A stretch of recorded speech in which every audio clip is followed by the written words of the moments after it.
이렇게 될 때 우리나라의 주요한 간선도로는 앞으로 7, 8년, 늦어도 한 10년 이내는 완전히 고속화할 수 있다.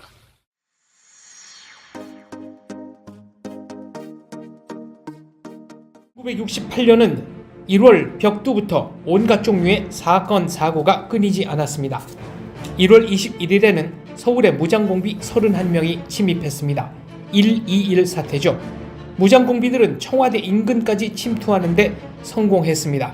그리고 거의 대부분 소탕되었습니다. 이틀 후인 1월 23일에는 푸에블로호가 납북이 됐습니다.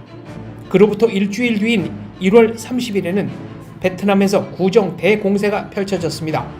월맹군이 월남군뿐 아니라 월남에 진주해 있던 우리 국군들도 기습작전을 펼쳐 공격했습니다. 1968년 2월 1일 오전에 박정희 대통령은 북한의 무장공비 침입 사건에 대한 위로 전문을 보내온 일본의 사토 총리에게 감사 전문을 보냈습니다. 이날 오후 박정희 대통령은 서울 영등포구 원지동, 그러니까 현재 서초구 양재동 교육문화회관 부근에서 거행된 서울 수원간 고속도로 건설공사 기공식에 참석했습니다. 박정희 대통령은 서울을 둘러싸고 있던 바위산을 절개하는 발파 스위치를 눌렀습니다. 폭음과 함께 다이너마이트가 장렬하면서 암벽이 쪼개졌죠. 산으로 둘러싸여 천혜의 요새처럼 형성된 서울의 남쪽은 조국 근대화의 조류를 타기 위해 처음으로 열리기 시작했습니다.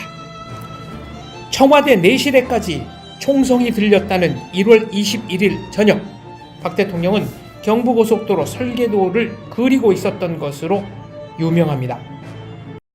당시 낙후된 도로 사정 때문에 서울에서 부산까지 가는데 15시간 정도가 걸렸습니다. 김포에서 뉴욕으로 가는 비행기보다도 서울에서 부산으로 가는 차가 오래 걸렸던 셈이죠. 그러나 고속도로를 이용하면 서울에서 부산까지 5시간 이내로 엄청나게 단축됩니다. 고속도로는 국도처럼 정지했다가 출발하는 형태가 아니므로 당연히 기름값도 줄일 수 있죠. 기생 끼고 놀러 다니는 도로가 될 것이라는 일부의 비난도 근거가 없습니다. 1980년대 초까지만 해도 국민 평균 소득 수준 대비 자동차 보유세와 유류세를 엄청나게 높게 매겨서 일반인의 자가용 보유 자체가 불가능한 시절이었기 때문입니다. 그래서 1970년대 경부고속도로 영상이나 사진들을 보면 거의 트럭 아니면 고속버스 위주로 다니는 것을 볼 수 있죠.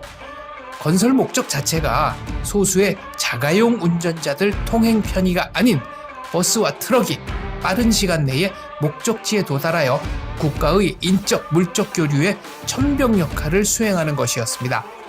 개통 당시에는 산업도로가 아닌 관광도로라는 비아냥을 들었지만 이후 울산, 구미 등지에 인근 공단에서 본격적으로 물동량이 쏟아져 나와 개통 4년 만에 화물 트럭이 전체 운행량 과반수를 점하게 되었죠. 수도권 근교 작물농업이 본격화된 것도 경부고속도로를 통해 서울 등 대도시와의 차량 접근성이 좋아진 영향을 크게 받았습니다. 대한민국 자동차 산업 역시 고속도로 개통으로 탄력을 받아 1965년까지만 해도 연간 100대 수준이던 한국 자동차 생산량은 1970년에 이미 3만 대에 육박해 북한을 추월했고 현대자동차가 포니를 런칭한 1975년에는 4만 대에 육박하는 등 탄탄대로를 달렸습니다. 돈이 많았다면 처음부터 모든 고속도로를 다 건설할 수 있었겠죠. 하지만 우리에겐 돈이 없었습니다. 국가 예산의 4분의 1을 투자해야 겨우 경부고속도로를 만들 수 있었습니다. 그것도 일본 고속도로 건설비의 10% 조금 넘는 돈을 가지고 말이죠.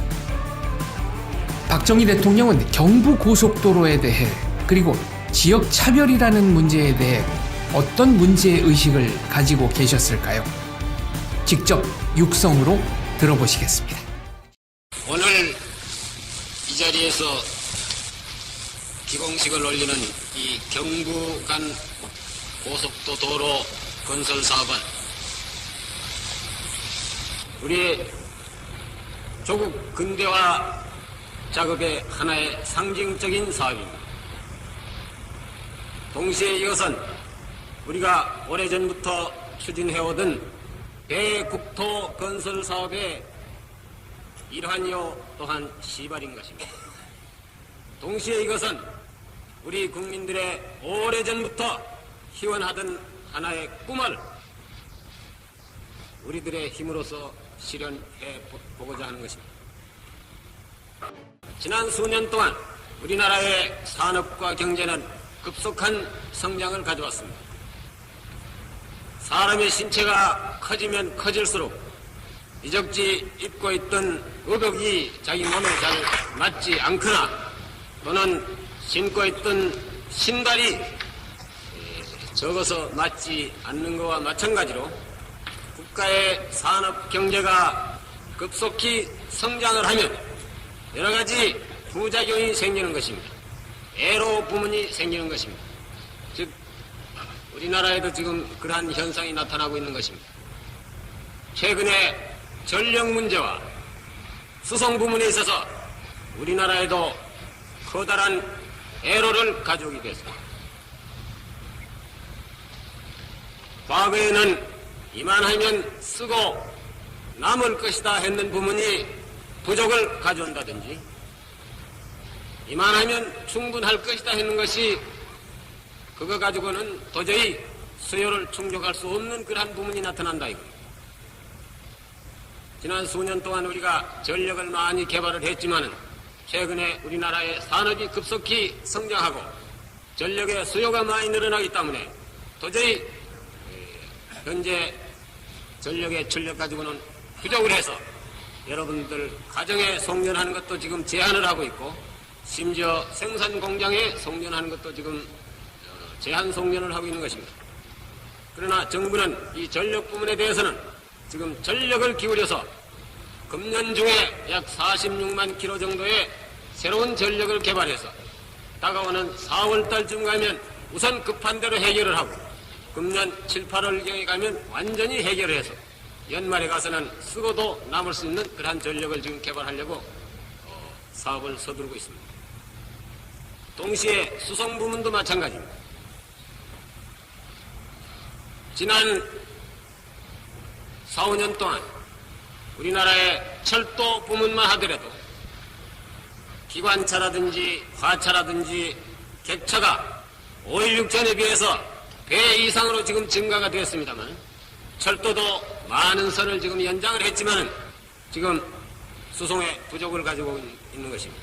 항만도 마찬가지입니다. 도로도 마찬가지입니다. 그 중에서 우리가 앞으로 우리나라의 산업을 급속히 성장시키고 근대화의 촉진을 가져오기 위해서 가장 서둘러야 될 부분이 우리는 도로라고 지금 판단을 하고 있습니다. 따라서 이번에 경부 간의 고속도 도로, 앞으로 우리가 계획하고 있는 큰 도로만 하더라도 서울과 부산 간 또는 서울 호남 간, 서울과 동해안을 잇는 서울 강릉 간 고속도 도로, 또 동해안을 연결하는 동해안선, 부산에서 남해안을 거쳐서 전라남도 목포에 이르는 남해안선, 적어도 앞으로 수년 내에 우리나라의 이 기간을 이루는 이러한 도로는 빨리 고속화해야 돼. 이렇게 함으로써 우리나라의 경제가 급속히 성장을 하고 도시와 농촌 간의 거리가 단축이 되고 농촌과 도시가 균형 있는 발전을 할 수 있다고 우리는 판단을 하고 있는 것입니다.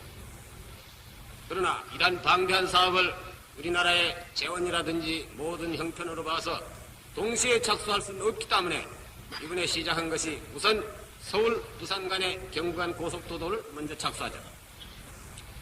오늘 여기서 기공을 하는 것은 우선 서울서부터 수원을 거쳐서 오산까지 가는 선을 지금 시작을 하는 것입니다. 이것은 금년 11월 말이면 완전히 준공이 됩니다.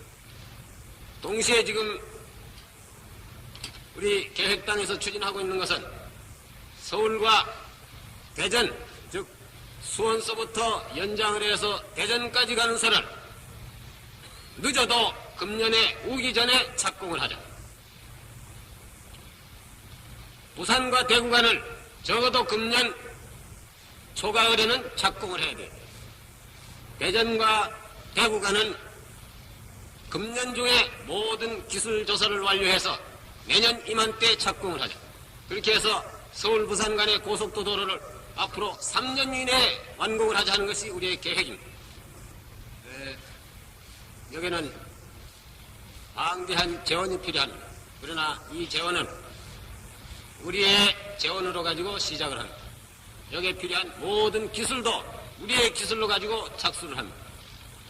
우리는 경부 간의 고속도 도로를 완성을 하면, 앞으로 3년 내에 완성을 하면 계속해서 앞으로 3년마다 서울 부산 간만큼만 이러한 거리의 고속도 도로를 계속 사업으로 지금 추진하려고 하고 있습니다.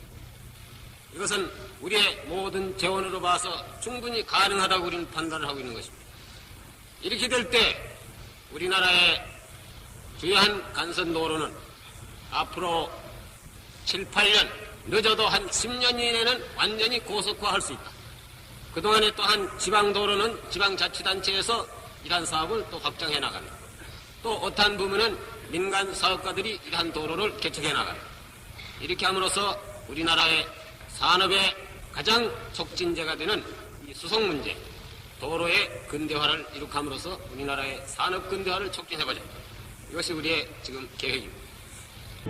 이날 기공식에 참석한 박정희 대통령은 치사 도중 1.21 사태에 대해 처음으로 언급했습니다. 아무리 우리 국민이 자유와 평화를 사랑하고 남북 통일을 전쟁 수단에 호소하지 않는다 하더라도 은인자중하는 데는 한계가 있다는 것을 엄숙히 북괴에게 경고한다고 질타했습니다. 박 대통령은 이날 연설에서 처음으로 싸우면서 건설하자는 일면 국방, 일면 건설의 구호를 사용했습니다. 일촉즉발, 백척간두의 위기 상황에서 박정희 대통령이 공산도당에게 던지는 승리의 확신에 찬 결연한 음성, 함께 들어보시겠습니다. 우리나라의 산업이 이렇게 급속히 성장해 나가고 건설이 빨리 이루어져 가는 데 대해서 가장 위협을 느끼고 있는 자가 있습니다. 그것이 바로 북한에 있는 괴뢰 김일성 도당들입니다.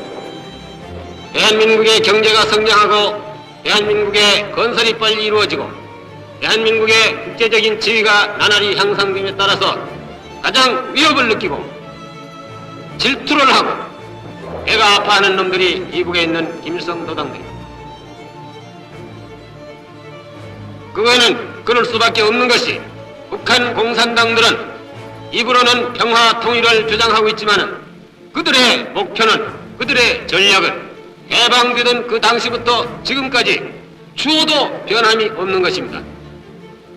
북한 괴뢰 집단은 지난 10여 년 동안 전쟁 준비에만 광분을 했기 때문에 북한의 경제는 지금 말이 아닐 정도로 형편이 없습니다. 왜 이렇게 되느냐?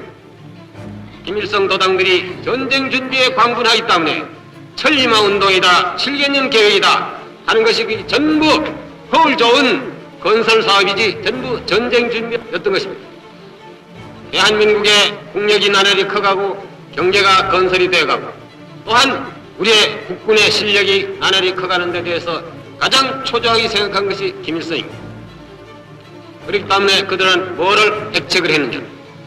이대로 둬가지고는 시간이 가고 날이 가면 갈수록 대한민국과 이북의 실력은 점점 더 격차가 커지기 때문에 이것을 방해를 해야 되겠다.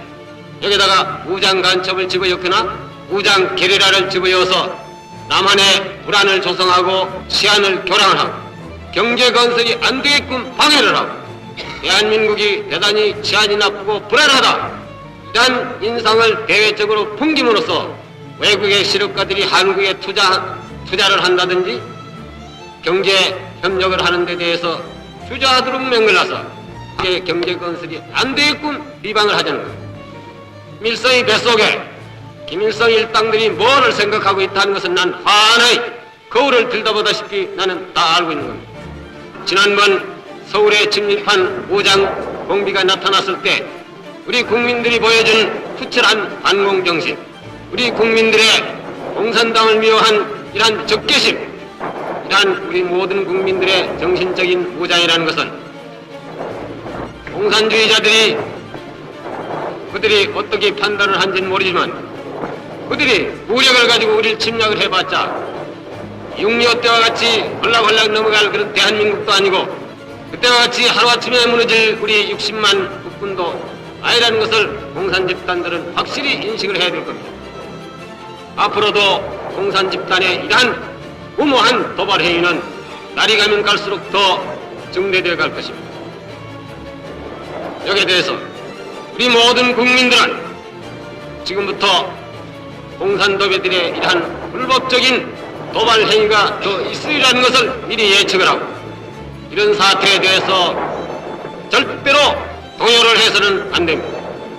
이럴수록 우리는 더 집착하고 태산과 같이 자격하고 공산당의 무장 간첩이 들어오면 간첩을 두드리 잡아버리고 게리라가 들어오면 드론 쪽쪽 우리는 잡아버리고 적이 전쟁을 도발해오면 즉각적으로 우리는 반격을 할 그런 태세를 갖추면서 우리는 현재 우리가 추진하는 이 건설 사업을 조금 더 늦춰와서는 안 되는 겁니다. 그야말로 우리 국민들은 한쪽으로는 공산주의자들과 투쟁을 하면서 한쪽으로서는 건설을 추진해 나가는 싸우면서 건설을 하는 그런 국민이 되어야 되겠다는 겁니다. 오늘 이 자리에서 우리 모든 국민들 앞에 북한에 있는 김일성 괴뢰 집단들에게 한 가지 경고를 해둡니다. 아무리 우리 대한민국 국민들이 자유를 사랑하고 평화를 사랑하고 통일 문제에 있어서 전쟁 수단에 호소하겠다는 그러한 의사를 가지고 있지 않는다고 해서 우리가 은인 자중하고 자제하고 인내하고 참는 데에는 한계가 있다는 것입니다. 우리의 자제와 인내에도 한도가 있다는 것을 북한 김일성 괴뢰 집단들에게 우리는 엄숙히 또한 분명히 경고를 해두고자 합니다.